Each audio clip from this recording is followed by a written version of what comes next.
বিশ্বনবী সাল্লাল্লাহু আলাইহি ওয়াসাল্লাম আরেকটা স্বপ্নের বর্ণনা দিচ্ছেন। তিনি বললেন, তোমাদের সবাইকে স্বপ্নে আমার সামনে দাঁড় করানো হলো। আমি দেখলাম তোমাদের কারো জুব্বা নাভি পর্যন্ত, কারো জুব্বা হাঁটু পর্যন্ত, কারো জুব্বা টাকনু পর্যন্ত। ওমরে ফারুককে যখন স্বপ্নে আমার সামনে দাঁড় করিয়ে দেয়া হলো, আমি দেখলাম ওমরের জুব্বা এত লম্বা, ওমর টেনে হিচড়ে তার জুব্বা নিয়ে সামনে হেঁটে যাচ্ছে। সাহাবারা বললেন, ফামাদা আওয়ালতা বিহি ইয়া রাসূলুল্লাহ, ও আল্লাহর রাসূল, এই স্বপ্ন দিয়ে আপনি কি বোঝাতে চাইলেন? আমরা কিছু বুঝলাম না। বিশ্বনবী বললেন, আওয়ালতু বিহি আদ-দীন, আমি এই হাদিসের দ্বারা দিনের ব্যাখ্যা করলাম। যার জামা যত লম্বা তার দিনদারি তত বেশি।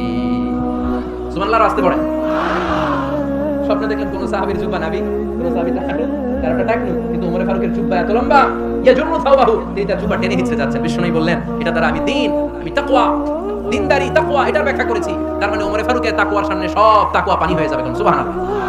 আল্লাহ তাআলা সাইয়েদনা ওমর ফারুককে দ্বীনের জ্ঞান দিয়েছেন, তাকওয়া দিয়েছেন। যুবক ভাইরা, যাকে আল্লাহ তাআলা দ্বীনের জ্ঞান দেয়,